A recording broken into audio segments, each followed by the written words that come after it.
제가 자주 보는 SNS에 이런 글이 하나 올라와 있었습니다. 40대 중반의 남자인데요. 6살 난 아이가 있었습니다. 그런데 이 아이가 어느 날 어디서 무슨 얘기를 들었는지 아빠에게 아빠 유산이 뭐야? 유산? 그건 부모가 죽으면서 자식에게 남겨주는 거지. 그럼 아빠도 죽을 때 나한테 유산 줄 거야? 그치? 뭘 줄 건데? 갑자기 말문이 막히더랍니다. 그래서 그 글을 이렇게 올렸더니 뒤에 계속해서 댓글이 달리는데요. 나도 당신과 똑같은 경우를 겪었습니다. 라는 댓글도 있었고, 자식 결혼할 때 아파트라도 하나 물려주려고 이렇게 열심히 일하는 것 아니겠습니까? 또 이런 글도 있습니다. 이 시대의 아버지는 아부지일 뿐이다. 그러니까 나 아자에 모를 붙자. 그리고 내가 누군지도 모르고 살아가는 사람이 아부지다. 비혼주의자는 이런 글도 남깁니다. 이 시대는 자식 낳을 필요도 없고 결혼할 필요도 없고 혼자 살 수 있으면 혼자 사는 게 최고다. 그 많은 푸념과 자조의 글들이 쭉 이렇게 올라왔는데요. 약간은 길지만 제 눈에 들어오는 감동적인 글이 하나 있었습니다. 저는 아이에게 남겨줄 가장 큰 유산이 있습니다. 촌에서 자란 저는 어릴 적부터 호르모님과 함께 밭일을 많이 했었습니다. 이른 새벽에 어머니와 둘이서 밭일을 시작하려고 하면 언제 이 넓은 밭을 다 맬 수 있을지 걱정부터 앞섰습니다. 그런 저를 보면서 어머니는 늘 이렇게 말씀하셨습니다. 일단 시작하면 된다. 도중에 자주 쉬면 안 된다. 밭의 끝을 보지 말고 하나씩 해나가다 보면 곧 끝이 난다. 그런데 살아보니 어머님 말씀이 꼭 맞는다는 것을 알았습니다. 저는 부모님께 받은 이 몸이 바로 부모님의 가장 큰 유산이었습니다. 또 부모님은 제가 며칠간 밤샘 근무를 해도 거뜬할 만큼 튼튼한 몸을 만들어 주셨습니다. 또 직장 상사에게 매일매일 스트레스 받고 있지만 어떻게든 되겠지 하는 생각을 가질 수 있도록 긍정적인 의지를 주셨습니다. 저는 이 훌륭한 유산을 물려주신 부모님에게 감사합니다. 그리고 제 아이에게도 이 험난한 세상을 헤쳐나갈 수 있는 몸과 의지를 유산으로 물려주고 싶습니다. 이분은 그렇게 괄목할 만한 성공을 거둔 분은 아니지만 자신의 삶에 대한 긍지와 자부심, 그리고 오늘의 자신을 있게 해준 부모님에 대한 고마움과 감사가 이 글에서 느껴질 수 있었습니다. 여러분들에게 묻습니다. 여러분들은 어떤 유산을 남겨주시겠습니까? 우리가 남겨줄 수 있는 유형, 무형의 유산이 뭐라고 생각하십니까? 그리고 그 유산을 물려줄 후손은 준비하고 계십니까? 여기서 말하는 후손이라고 하는 건 자식만을 이야기하는 것이 아닙니다. 내가 살아왔던 삶의 결과물들, 내 믿음과 신념, 가치관 이런 것들을 계승할 수 있는 신앙의 후배들 혹은 후손들을 지금 준비하고 있느냐라는 질문입니다. 바울은 결혼하지 않았기 때문에 자식이 없었습니다. 그런데 자신이 평생 동안 추구해왔던 그 삶의 가치관을 물려줄 사람들을 준비하고 있었습니다. 그래서 로마서 16장, 이 편지의 마지막 장을 보면 여러 사람들의 이름을 언급합니다. 베베, 브리스길라와 아굴라 부부, 에베네도, 마리아, 안드로니고, 유니아 등등 여러 사람들이 있습니다. 그리고 이 사람들은 바울의 죽음 이후에도 바울이 살아왔던 삶을 계속해서 이어갈 그런 사람들이었습니다. 그 중에 한 사람이 바로 디모데입니다. 그래서 디모데후서 1장 2절을 보면 사랑하는 아들 디모데에게 편지하노니 이렇게 되어 있습니다. 사랑하는 아들 디모데에게 편지하노니. 그러면서 이렇게 이야기합니다. 내가 밤낮 간구하는데 쉬지 않고 너를 생각하여 청결한 양심으로 조상적부터 섬겨오는 하나님께 감사하고, 자기가 기도할 때마다 믿음으로 낳은 이 디모데를 위해서 기도합니다. 뿐만 아니라 이 디모데도 내 눈물을 생각하여 너 보기를 원하면 자기의 영적 아버지인 바울을 위해서 눈물을 흘리면서 기도합니다. 그래서 제가 아까 축복기도 하기 전에 여러분들에게 부탁드렸듯이 여러분들도 우리 교회에 하나님께서 맡겨주신 어린 영혼들 한 사람 한 사람을 여러분들이 자녀로 삼으시고 후손으로 삼으셔서 그들의 삶을 위해서 여러분들이 기도해 주셔야 됩니다. 그리고 내가 너를 위해서 기도하고 있다. 너도 권사님 혹은 장로님 혹은 집사님이 내가 생각날 때마다 너도 나를 위해서 기도해 주렴. 그래서 서로 기도로서 하나가 되는 그런 하나님의 가족을 우리가 만들어 가는 겁니다. 그런 영적 유산을 물려줄 수 있는 후손들을 여러분들이 반드시 정하시고 그렇게 한 영혼을 위해서 간절히 기도해야만 알아갈 수 있는 하나님의 마음이 있습니다. 그렇게 간절한 마음으로 한 영혼을 위해서 기도할 때 배울 수 있는 그리스도의 사랑이 있습니다. 우리들의 신앙의 영역이 그만큼 넓어진다는 거죠. 그래서 우리가 서로를 위한 그런 중보의 기도가 더욱더 많아지는 그런 능동기회가 되시기를 간절히 바랍니다. 오늘 우리가 읽은 말씀은요, 여호수아가 이스라엘 백성들을 앞에 두고 행한 마지막 설교문입니다. 이제 가나안 땅에 정착해서 평화를 찾았습니다. 삶도 안정이 되었습니다. 그러다 보니까 사람들이 이제는 좀 긴장감이 풀리고 예전에 이집트에서 섬겼던 우상과 그 문화가 그리워지기 시작합니다. 그리고 가나안 땅에 정착을 했는데 가나안 땅에는 또 아모리 족속들이 살고 있었고요. 그들이 섬기던 우상과 그 문화를 보니까 굉장히 매력적이고 또 쾌락을 주는 거거든요. 그래서 거기에 점점 빠져들기 시작했습니다. 그래서 여호수아는 자기 인생의 마지막 유언이라고 할 수 있는 이 절규를 많은 사람들 앞에 피를 토하는 심정으로 하고 있는 거죠. 24장 15절 말씀을 보시면 만일 여호와를 섬기는 것이 너희에게 좋지 않게 보이거든 하나님을 섬기는 것이 마음에 들지 않고 불편하고 힘들면 바꿔라. 너희 조상들이 강 저쪽에서 섬기던 신들, 요단강을 건너오기 전에 애굽 땅에서 너희 조상들이 섬기던 신들을 택하든지 아니면 너희가 거주하는 이곳에 아모리 족속들이 섬기는 신들을 섬기든지 너희는 섬길 자를 오늘 선택해라. 여기저기 문어처럼 다리 걸치고 있지 말아라. 오직 나와 내 집은 여호와를 섬기겠노라. 오직 나와 내 집은 여호와를 섬기겠다. 여러분, 마지막 순간에 어떤 말을 남기느냐가 굉장히 중요합니다. 왜냐하면 그 짧은 말 속에 그 사람 인생 전체가 농축되어 있기 때문에 그렇습니다. 그래서 여러분, 나는 마지막에 어떤 말을 남길 것인가를 생각해 보면 하루하루의 삶이 훨씬 달라질 것 같습니다. 그래서 이스라엘 백성들이 결단합니다. 21절 보시면 우리가 여호와를 섬기겠나이다. 우리가 여호와를 섬기겠나이다. 24절에는 우리 하나님 여호와를 섬기고 그의 목소리를 우리가 청종하리이다. 그래서 여호수아는 이스라엘 백성들이 삶에서 지켜야 될 자세한 행동 수칙들을 율례와 법도를 만들어 언약을 합니다. 그때는 문서가 없기 때문에 말로 하는 언약을 하죠. 그리고 그 증거로 돌을 세워서 증표로 삼습니다. 우리는 과연 우리 신앙의 후손들에게 어떤 유산을 남겨야 될 건지, 유형의 유산이 아니고 눈에 보이지는 않지만 가장 소중한 신앙의 유산을 어떻게 남겨야 될 건지 제가 세 가지를 말씀드리려고 합니다. 첫 번째는 좋은 기억의 유산입니다. 좋은 기억. 육체적인 죽음으로 인해서 삶은 끝납니다. 그러나 내가 죽었다고 해서 관계가 끝나는 것은 아닙니다. 어떻게 관계가 지속되냐 그러면 기억을 통해서 관계가 지속됩니다. 내가 나보다 먼저 돌아가신 아버님을 기억하고 있다면 그 아버님은 지금도 내 삶 속에 살아 계십니다. 기억하고 있으면 그 기억은 내 삶에 영향력을 끼치게 되어 있습니다. 죽어서 내 삶은 끝나지만 나와 관계를 맺고 있었던 사람들과의 관계가 끝나는 것은 아닙니다. 그러면 그 사람들 기억 속에 내가 살아남아 있어서 선한 영향력을 끼치기 위해서는 좋은 기억들, 기쁜 기억들을 우리가 남겨줘야 됩니다.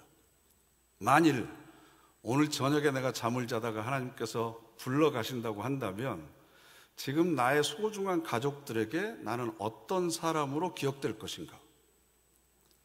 또 지금까지 여러분 살아오시면서 수많은 인간관계를 했는데 한때는 굉장히 친밀했다가 지금은 멀어져서 서로 연락도 하지 않고 사는 사람들, 그 사람들은 여러분들을 지금 어떤 사람으로 기억하고 있겠습니까?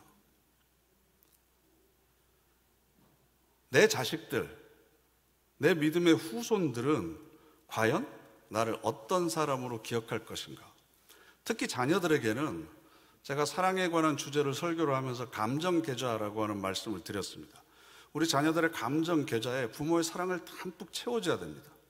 자존감, 그리고 긍지, 또 인정과 칭찬, 이걸 가득 채워주면 우리 자녀들이 어디에 가더라도 고난과 시련을 이겨낼 수 있는 힘을 공급받게 되는 거죠.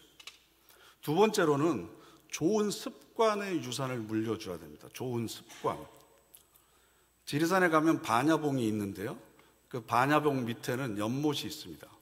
그 연못에는 소나무가 옆에 있기 때문에 항상 소나무의 그림자가 그 연못에 드리워져 있습니다. 연못에서 살고 있는 물고기들은 항상 소나무의 그림자가 비추기 때문에 그의 몸뚱이에 아른거리는 무늬가 새겨집니다. 그 아른거리는 무늬가 마치 스님들의 장삼, 가사가 흔들리는 것 같다고 그래서 그 물고기를 가사어라고 그럽니다. 그래서 이걸 한자 송어로 송영변어라고 이야기를 합니다. 소나무 그림자가 물고기의 무늬가 되었다. 그래서 이 호수를, 이 연못을 용류담이라고 합니다. 용류담. 이걸 우리 신앙생활에 적용해 보면 예수 그리스도의 그늘 아래 우리가 오랫동안 살아왔으면 그 그림자가 우리 몸에 새겨져야 되지 않겠습니까? 사도 바울이 이제부터는 더 이상 나를 괴롭게 하지 마라. 내 몸에는 그리스도의 흔적, 스티그마가 있다. 낙인이 찍혀 있다. 라고 이야기한 것처럼 우리의 삶을 통해서 드러나야 되는 거룩하고 경건한 습관이 있어야 된다는 거죠. 용류담이라고 하는 연못에 살고 있는 물고기들에게 소나무 그림자가 새겨졌듯이 능동교회라고 하는 이 공동체 속에 우리가 몸을 담고 오래 살았으면 거룩한 습관들, 이것들이 만들어져야 되는 거죠. 이게 교회의 가장 귀중한 신앙의 전통이고 유산이 되는 겁니다. 그래서 능동교회 교인들은 서로 모이면 서로 기도 제목 나누고 함께 기도해 주더라. 주일날 점심 식사를 하고 원로장로님들이 모이고 권사님들이 이렇게 따로 모이면 성경 말씀을 읽고 묵상하더라. 서로를 위해서 중보기도 해주더라. 해외로나 어디 멀리 갈 일이 있으면 먼저 주일이 아니더라도 교회 나와서 먼저 기도하고 가고, 돌아오면 또 교회 와서 또 기도하고, 이런 좋은 전통들을 우리가 하나씩 만들어 가는 거죠. 이건 말로 한다고 되는 게 아니잖아요. 그래서 그런 좋은 신앙의 습관들을 우리가 살아내고 그것을 또 후손들에게 물려주는 겁니다. 세 번째로는 높은 인생의 목표를 유산으로 물려주는 거죠. 제가 결혼을 앞두고 찾아오는 커플들에게 항상 하는 얘기가 있습니다. 가정의 목표를 세워라. 언제 아이를 낳을지, 2세 계획이나 어떻게 자금을 마련해서 집을 마련할지, 집 마련 계획이나 그런 거 말고 우리가 하나님의 뜻 안에서 한 가정이 되었으니까 어떤 가치를 추구하는 가정이 될지, 하나님 나라의 가치 중에서 어떤 것을 소중하게 여기고 그것을 우리가 실현하는 가정이 될지, 좀 고상하고 고귀하고 차원이 좀 높은 목표를 세우면 그 목표를 이루어 나가는 과정에서 서로 기쁨을 누리게 되고 크고 작은 어려움들을 이겨낼 수 있는 힘을 얻게 된다라는 겁니다. 그래서 대표적인 예로 제가 오드리 헵번의 마지막 유언을 여러분 주보에 실어드렸습니다. 로마의 휴일이라고 하는 영화로 우리들에게 너무나 잘 알려진 아주 아름다운 여배우죠. 1929년도에 태어났습니다. 나치 치하에서 소년 시절을 보냈고 어렸을 때 부모가 이혼을 해가지고 아빠와 엄마 집을 왔다 갔다 하면서 컸고 6살이 되면서 기숙학교에 입학하면서 부모님과 떨어졌습니다. 히틀러의 군대가 그가 살던 마을을 점령했고 어렸을 때는 우울증과 영양실조에 시달렸을 뿐만 아니라 전쟁의 공포와 굶주림 등 여러 가지 고생을 많이 했습니다. 19살 때 런던으로 가가지고 발레리나가 돼서 이름을 떨치기 시작합니다. 그러다가 영화 관계자의 눈에 띄어서 영화배우로 데뷔하게 되죠. 그런데 국제연합 아동기금이라고 하는 유니세프를 찾아간 것이 그의 인생에 있어서 굉장히 큰 전환점이 됩니다. 그래서 에티오피아나 수단, 가나, 방글라데시, 베트남과 같은 기아와 굶주림으로 가난으로 고생하고 있는 아이들을 찾아다니면서 수없이 많은 자선과 봉사활동을 하기 시작합니다. 그러다가 1933년에 몸에서 대장암이 발견돼서 하나님의 부르심을 받습니다. 그가 죽기 1년 전 크리스마스 이브에 사랑하는 가족들을 모아놓고 마지막으로 했던 말이 오드리 헵번의 유언으로 남겨진 글입니다. 다 읽어드릴 수는 없지만 주보에 있는 글들을 여러분들이 한번 읽어보시고 나는 과연 마지막에 어떤 유언을 남길지 나는 어떤 높은 가치를 추구하면서 지금 살아가고 있는지를 점검해 보시는 시간이 되었으면 좋겠습니다. 내가 만약에 죽었을 때 내 묘비명에는 이것을 추구했던 사람, 이렇게 되기를 원했던 사람, 여기 잠들다.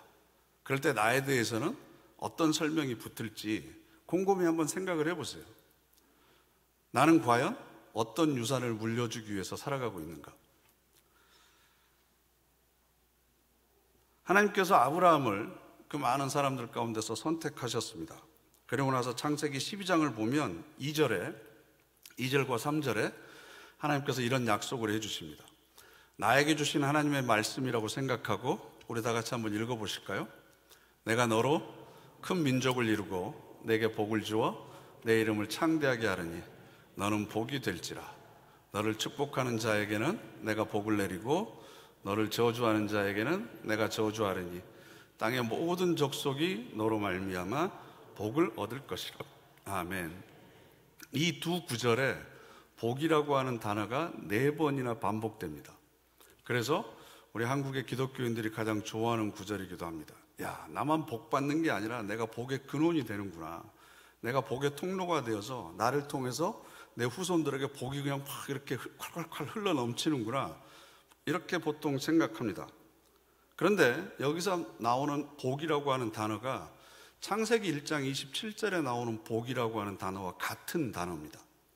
하나님이 남자와 여자를 자기 형상으로 만드시고 나서 복 주시되 이렇게 되어 있습니다. 그러고 나서 생육하고 번성하라, 땅에 충만하라, 정복하고 다스리라 이렇게 되어 있거든요. 하나님께서 우리 인간을 만드시고 나서 제일 처음 하신 일이 복을 주신 거예요. 그리고 아브라함을 통해서 너는 복의 근원이 될 거다라고 이야기했습니다. 그럼 우리는 이 복을 세상적인 기준의 복으로 생각하는데 이 복이라고 하는 단어가 바라크라고 하는 단어입니다. 바라크. 근데 이 단어의 의미가 뭐냐 그러면요, 무릎 꿇다라는 뜻입니다. 찬양하다라는 뜻을 가지고 있습니다. 좀 생뚱맞죠? 아니 복인데 무슨 무릎을 꿇어? 무슨 찬양을 해? 무릎을 꿇는다고 하는 건 하나님 앞에 기도하는 사람이라는 거죠. 하나님과 소통하고 교제하는 사람이라는 겁니다. 찬양한다라고 하는 의미는 하나님을 예배하고 경배하는 사람으로 산다는 겁니다. 이게 인간이 누릴 수 있는 가장 중요하고도 근본적인 복이라는 거죠. 그 복의 근원이 되게 하겠다. 그래서 여러분 히브리서 11장 20절 말씀을 보면 믿음으로 이삭은 장차 있을 일에 대하여 야곱과 에서에게 축복하였으며, 아브라함의 복을 이어받은 이삭이 야곱에게 축복해줘요. 야곱이 앞으로 복받는 삶을 살았으면 좋겠다. 그런데 야곱의 삶이 우리가 생각하는 세상적인 복을 받는 수준의 삶이 아니었어요. 나중에 애굽 땅에 가가지고 바로 왕을 만나죠. 바로 왕 앞에서 야곱이 뭐라고 했는지 기억하실 겁니다. 지금까지 살아온 제 연수가 130년입니다. 그러나 제가 험악한 삶을 살았습니다 라고 이야기를 합니다. 130년을 살았는데 험악한 삶을 살았다는 거예요. 분명히 믿음으로 아버지인 이삭이 자기를 축복해 줬는데, 그래서 복을 줬는데, 할아버지 아브라함으로부터 내려온 그 신령한 복이 내 삶에 흐르고 있는데, 야곱은 130년 동안 험악한 인생을 살았습니다. 그런데 여러분, 그 장면을 자세히 읽어보시면요, 바로 앞에서 나올 때 야곱이 바로를 축복해주고 나옵니다. 축복은 복을 빌어주는 거잖아요. 복은 누가 누구에게 빌어줍니까? 윗사람이 아랫사람에게, 혹은 복을 많이 누리고 있는 사람이 적게 누리고 있는 사람에게 빌어주는 거죠. 히브리인입니다. 떠돌입니다. 한 부족의 족장입니다. 130년 동안 험하게 살아왔던, 나라도 없이 정처 없이 떠돌던 그 노인이 대제국, 이집트 제국의 황제한테 복을 빌어줍니다.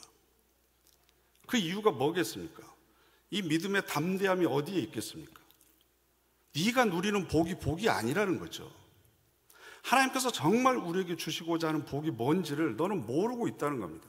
내가 비록 험악한 인생을 살았다.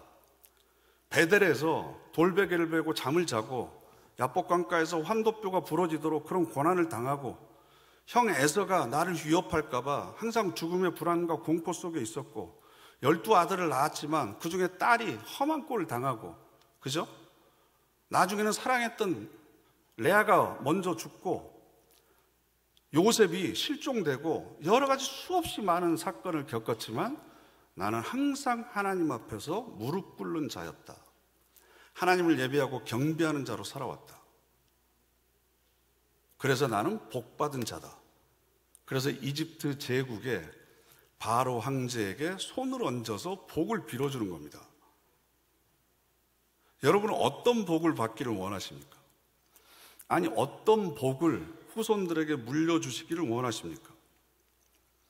그래서 창세기 26장을 보면요, 그 밤에 여호와께서 그에게 나타나 이르시되 나는 내 아버지 아브라함의 하나님이니 두려워하지 말라. 내 종 아브라함을 위하여 내가 너와 함께 있어 내게 복을 주어 내 자손이 번성하게 하리라 하신지라.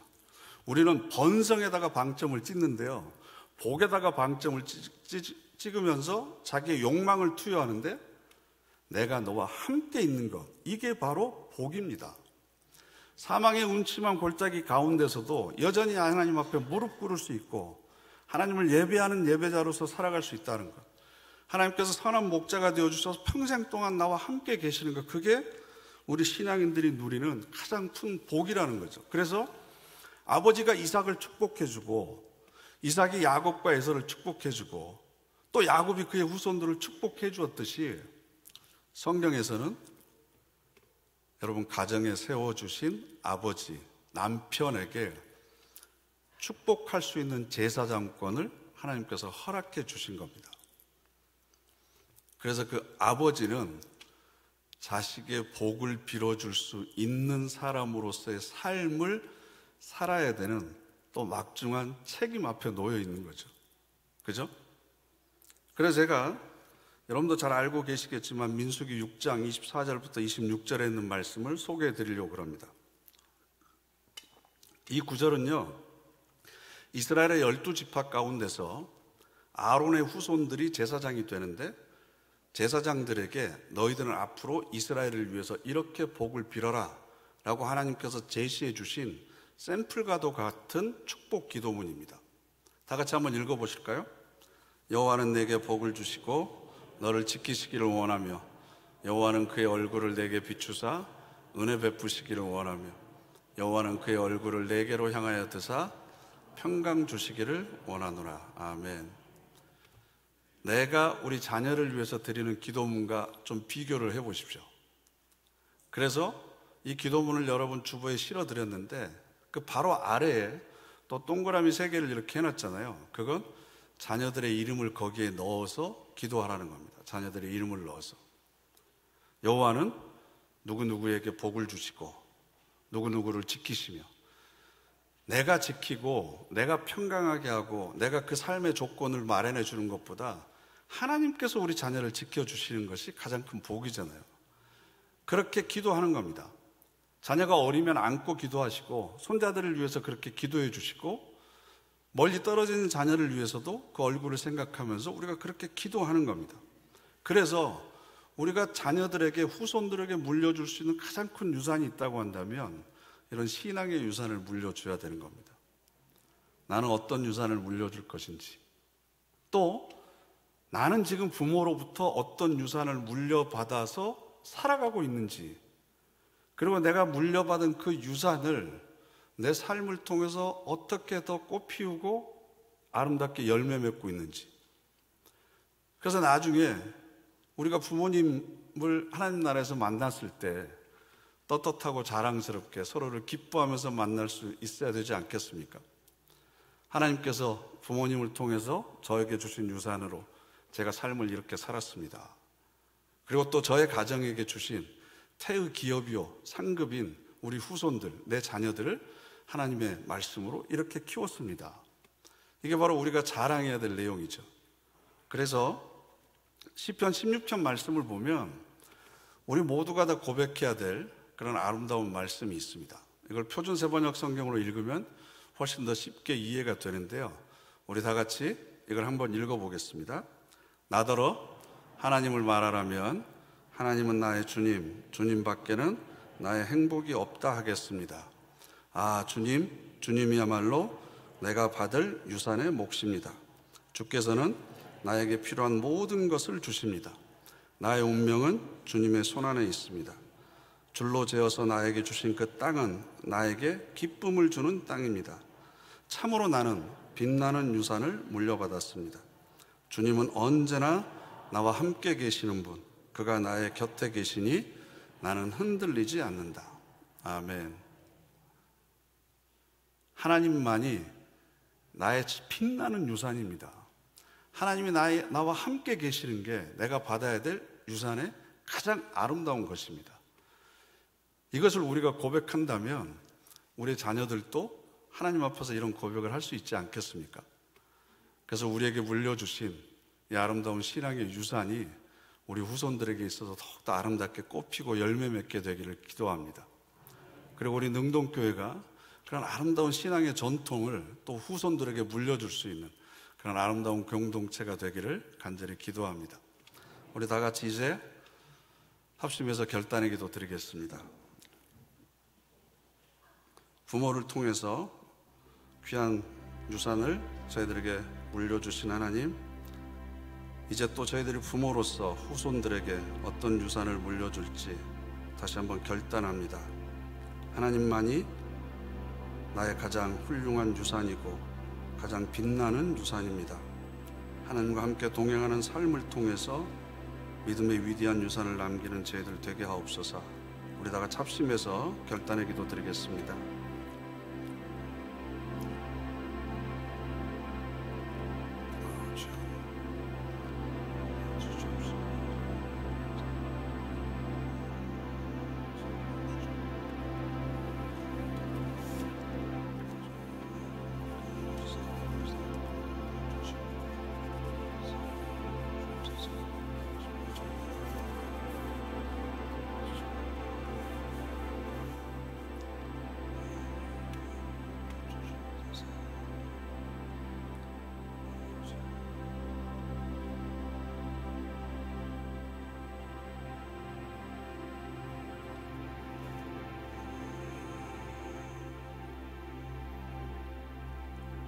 사랑의 하나님, 우리 능동교회 모든 성도들의 가정이 하나님만을 빛나는 유산으로 받고 살아가는 복된 가정이 되기를 원합니다. 또 저희 능동교회가 아름다운 신앙의 유산을 물려주는 복된 공동체가 되기를 원합니다. 그러기 위해서 먼저 저희들이 하나님의 자녀로서 복된 삶을 살아가도록 인도하여 주시고 늘 동행하여 주시옵소서. 참으로 나는 빛나는 유산을 물려받았습니다. 그가 나의 곁에 계시니 나는 흔들리지 않습니다. 이 시편의 고백이 바로 우리 모두의 신앙의 고백이 되게 하옵소서. 예수님의 이름으로 기도드립니다. 아멘.